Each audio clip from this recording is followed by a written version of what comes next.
have the ability to penetrate that barrier and appear in our dimension. That's what I believe the Bible's teaching us, and I'm going to show you some more things from the Scriptures that hopefully will convince you of the exact nature of the entire UFO phenomenon, from Area 51 to alien abductions to experiments that are being done to these chariots that are flying around. I hope to show you from the Scriptures exactly what these things are all about. Now, we go back to Ezekiel chapter 1 again. The Bible is telling us about these cherubs. One had the appearance of a man, one had the appearance of an ox, one had the appearance of an eagle, one had the appearance of a lion. There's actually another type. In fact, there's several other types of these angels. Eagles are mentioned. Well, we mentioned an eagle. Owls are mentioned. There's another type of these cherubs that the Bible refers to. Sort of the serpentine cherubs. One in particular, very, very high-ranking cherub in the Bible. His name is Lucifer. And he's a dragon. He's a serpent. He is the devil himself. Ezekiel chapter 28, look at what the Bible calls him. Thou art the anointed cherub that covereth, and I have set thee so. Thou wast upon the holy mountain of God. Thou hast walked up and down in the midst of the stones of fire. Thou wast perfect in thy ways from the day that thou wast created, till iniquity was found in thee. And what was the result of that iniquity? God said in Isaiah 14 verse 12, How art thou fallen from heaven, O Lucifer, son of the morning? How art thou cut down to the ground, which didst weaken the nations? And then we reference back what we saw earlier, Revelation chapter 12, and the great dragon was cast out, that old serpent called the devil and Satan, which deceiveth the whole world. He was cast out into the earth, and his angels were cast out with them. The Bible says in Psalm chapter 78, verse 49, here's how the Bible describes these angels. He cast upon them the fierceness of his anger, wrath, and indignation, and trouble, by sending evil angels among them. Now, here's something I want you to understand. Here, now, first of all, we have the dragon. He is a cherub, which means he is a beast, and cherubs are always associated with their wheels, and the spirit of the beast would be in the wheels. We also have a third of the angelic realm, beasts themselves, cherubs, being cast out of heaven because of their infidelity to God, because of their rebellion, because of the war that took place. And God cast them out of heaven, and now we're seeing upon planet Earth right now an increase, I keep talking about this, but an increase in evil and the terrible things that are going on. And mankind is not getting better, mankind is getting worse. And God says, as a result of that, I am going to send to mankind, I'm going to release them. I'm going to release evil angels among them. Now, something that throughout all the years, I remember watching a TV, here we go with a TV show again from the 70s. It was a show called Land of the Lost. And I was just infatuated with this thing, because here, Marshall, Will, and Holly, on a routine expedition, all of a sudden an earthquake takes place, and a gateway opens up, a portal, and they fall into a new dimension. It's sort of, they call it the land of the lost. It's a land between time, or a land between worlds. And inhabiting this world are these creatures. They were called Sleestaks, and they were mean, and they threw darts, and they were terrible. These Sleestaks looked like reptiles. They looked like dragons. They looked like serpents or snakes or things like that. And I want you to get a hold of this, because along with all of the ideas that go along with the whole UFO movement is that there's always an occurrence or always some idea that these aliens, quote unquote, these aliens that are associated with these UFOs are reptilian in their design, in their appearance, maybe even in their character. They're reptilian. Ancient artifacts dug up, this one out of Iraq, shows the goddess, and she kind of looks like an alligator. She is reptilian in her appearance. Movies that have been made featuring aliens that were like serpents and dragons and things like that. We have the Dracon from Enemy Mine.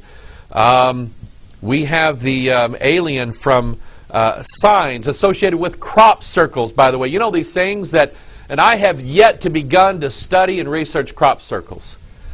But these things that, you know, maybe there is some earthly explanation to some of these, but all of a sudden, out in the field, there appears these magnificent carvings, or whatever you want to call them, out there that they defy explanation. Where did they come from? In the movie Signs, the aliens that were associated with these things were reptilian aliens. We have Grig from The Last Starfighter. This one goes back into the 80s. And then we have V, the visitors who are masking their appearance, but really they are reptilian in their nature. These are, I believe, a sort of a representation of these evil angels, of these serpents that have been cast out of heaven. These evil angels that God is now dispatching to planet Earth to bring about the destruction of mankind on this earth. I believe that this is where they're headed. You know, some of these alien movies, and we're just flooded with alien movies. Some of these alien movies make it look like Steven Spielberg's like the best of them. They make it look like these aliens, you know, they just really want to help us and bring us into a new age of peace and enlightenment. We're going to talk about that.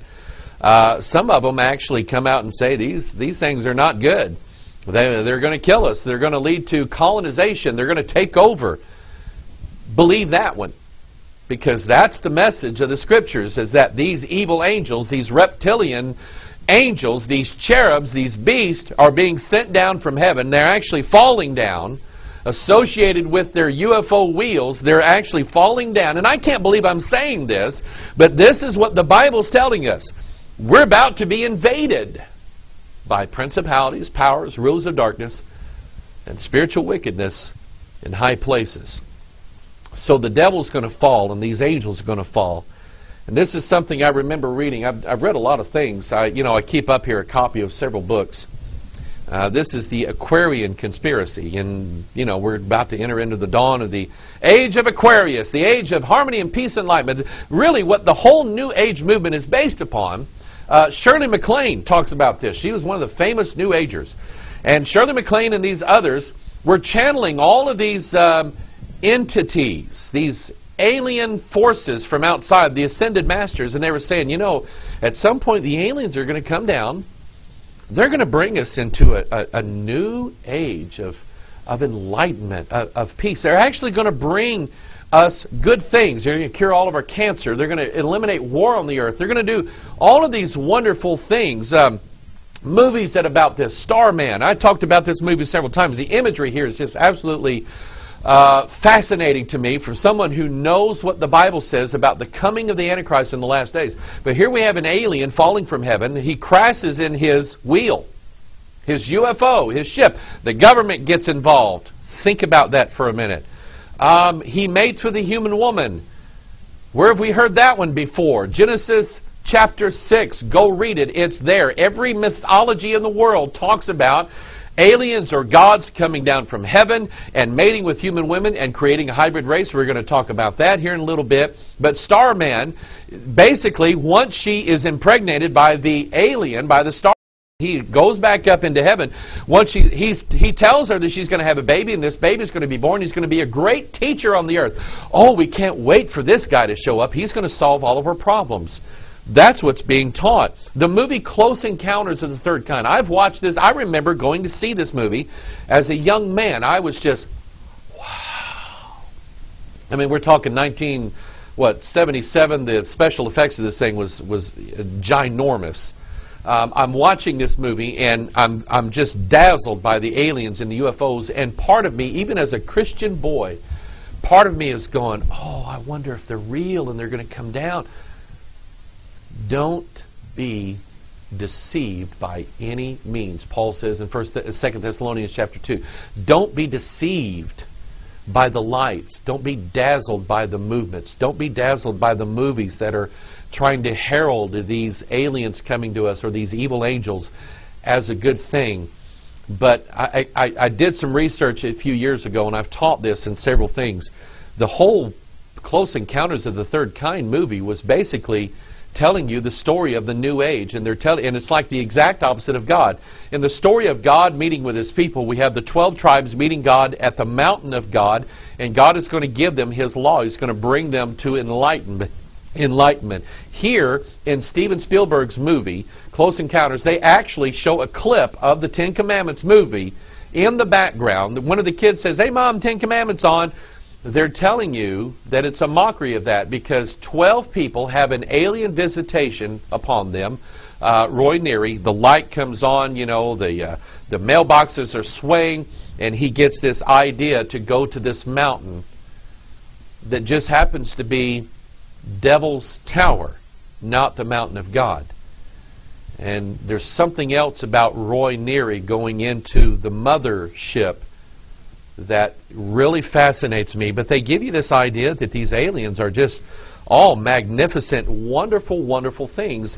And I remember watching the movie Close Encounters, and this gigantic alien comes walking down there.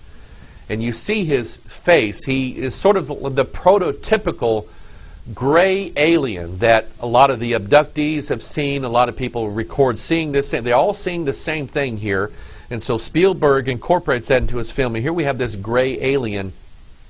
And I remember discovering a couple years ago that somebody else, long before Steven Spielberg, had seen this entity, this alien, before. His name was Aleister Crowley. Aleister Crowley called himself 666, the Beast. One of the most evil men in the last, let's say, 100 years has been Aleister Crowley. And the influence of Aleister Crowley in music, TV shows, film, media itself, politics, philosophy, the influence of Aleister Crowley and others like Elise Bailey and Helena Blavatsky and others, the Theosophical Society, the Ordo Templi Orientalis, and all of these other occult organizations that were started by Blavatsky and Crowley, their influence is so deeply rooted in most everything that we see, and I even see it moving into the church. It's very scary.